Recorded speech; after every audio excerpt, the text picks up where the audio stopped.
2 பேரில். அந்த ராத்திரியில் ஒரே படுக்கையில் படுத்திருக்கிற 2 பேரில் ஒருவன் ஏற்றுக்கொள்ளப்படுவான், மற்றவன் கைவிடப்படுவான். லூக்கா 17:34.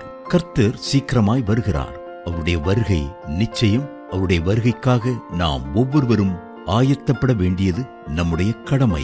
லூக்கா 17ஆம் அதிகாரத்தில் கர்த்தர் தம்முடைய வருகையை குறித்து விளக்கமாக கூறுகிறார். ஒரே சமயத்தில் ஒரே வீட்டில் இருக்கும் 2 பேரில் ஒருவன் ஏற்றுக்கொள்ளப்படுகிறதையும் ஒருவன் கைவிடப்படுகிறதையும் பார்க்கும்போது நம் உள்ளம் சிந்திக்க ஆரம்பிக்கிறது. படுத்திருக்கிற 2 பேரை குறிப்பிட்டு இயேசு சொல்லுகிறார், இரவிலே தூக்கத்திற்காக படுக்கைக்கு செல்லுவதில் எந்த தவறும் இல்லை. தூக்கம் ஒவ்வொரு மனுஷனுக்கும் இன்றியமையாததாய் இருக்கிறது.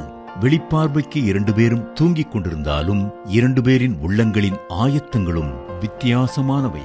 அந்த 2 பேருமே தங்களுடைய குணநலத்திலும் மனப்பான்மையிலும் ஒருவருக்கொருவர் வித்தியாசமானவர்கள்தான். ஒருவர் எக்கால சத்தம் துணிக்கும் போது எழுந்திருக்கக்கூடிய ஆயத்தத்தோடு படுத்திருக்கிறார். அவருடைய சரீரம் தூக்கத்தில் இருந்தாலும் உள்ளம் விழித்துக் கொண்டிருக்கிறது. எக்கால சத்தத்தை கேட்கும்படி அவருடைய இருதயம் ஆவல் கொண்டிருக்கிறது. கர்த்தருடைய வருகையை தூக்கத்திலும் எதிர்பார்க்கும்படி எப்போது அவர் வருவார் என்ற ஆயத்தத்தோடு கூட விழித்திருக்கிறார். ஆனால் 2வது நபரோ அதை குறித்து அக்கறை கொள்ளவில்லை. கிறிஸ்துவின் நாளில் இருந்து எல்லா ஜனங்களும் சீக்கிரமாய் வருகிறார் வருகிறார் என்று அவருடைய வருகை குறித்து சொல்லிக் கொண்டே இருக்கிறார்கள். இதுவரை வராதவர் இனிமேலா வரப்போகிறார், அதிலும் இந்த இரவிலா வரப்போகிறார் என்று விதண்டாவாதமாய் எண்ணியிருந்திருக்க கூடும். அந்தோ அவர் வருகையிலே கைவிடப்பட்டார். திரிகை திரித்துக் கொண்டிருக்கிற 2 பெண்களில் ஒருத்தியின் உள்ளம் பரலோக சிந்தனையில் நிரம்பியிருக்கிறது, மற்றவளோ உலக சிந்தனைகளினால் நிரம்பியிருக்கிறாள். ஒருவள் திரிகை சத்தத்தின் மத்தியிலும் கர்த்தருடைய சத்தத்தை கேட்க ஆவலாயிருக்க, மற்றவளோ லௌகீக கவலைகளினால் நிரம்பி இருந்தாள். ஆகவே ஒருவள் கர்த்தருடைய வருகையிலே ஏற்றுக்கொள்ளப்பட, மற்றவளோ கைவிடப்பட வேண்டியதாயிற்று. 2 பேர் வயல்களில் வேலை செய்து கொண்டிருக்கிறார்கள். அதிலே ஒருவருடைய உள்ளம் கர்த்தரோடு உறவாடிக் கொண்டிருக்கிறது.